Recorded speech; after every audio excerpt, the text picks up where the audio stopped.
বৃষ্টির সিজনে অপরাজিতা ফুল অনেক ফুটে একেবারে গাছ ভরে থাকে, তখন কিন্তু এই ফুলগুলো ছিঁড়ে সংরক্ষণ করে রেখে দিতে পারেন। এই ফুল সংরক্ষণ করা খুবই সহজ। ফুলগুলোকে ভালো করে ধুয়ে ফ্যানের নিচে ছড়িয়ে রাখলেই শুকিয়ে থাকে, অথবা রোদে দিয়েও শুকিয়ে নিতে পারেন। ফুটন্ত পানিতে এই শুকনো ফুলের পাপড়ি চায়ের পাতা হিসেবে দিয়ে আপনি চা বানিয়ে খেতে পারেন। এই ফুলের রয়েছে প্রচুর ভেষজ গুণ। ওজন নিয়ন্ত্রণে সাহায্য করে, ডায়াবেটিস নিয়ন্ত্রণে সাহায্য করে, হজমেও সাহায্য করে। তো আমি কিছু ফুল ছিঁড়ে নিলাম। এবার এই ফুলগুলোকে ভালো করে ধুয়ে নেব।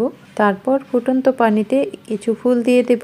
5 মিনিট আমি জাল করব। 5 মিনিট জাল করলেই দেখবেন যে সুন্দর একটা কালার হয়ে গেছে। তারপর ছাঁকনি দিয়ে ছেঁকে নেব। ছেঁকে নেওয়ার পর এটা একটা ফিরোজা কালার আসে, আর যখন এখানে লেবু মেশাবেন তখন এটা একেবারে ফুলের কালারটা চলে আসবে। আমি এখানে হাফ চা চামচ মধু দিয়েছি, আর এক টুকরা লেবুর রস থেকে কিছুটা লেবুর রস দিলাম, একটু ডিপ কালার হয়েছে। তো মধু ছাড়া এই কাপের মধ্যে শুধু লেবুর রসটা দেওয়ার পর হালকা একটা সফট একটা কালার হয়েছে, দেখুন। তো ভেষজ গুণে ভরা অপরাজিতা ফুলের চা বানিয়ে খেতে পারেন। সুস্থ থাকুন। আল্লাহ হাফেজ। Thanks for watching.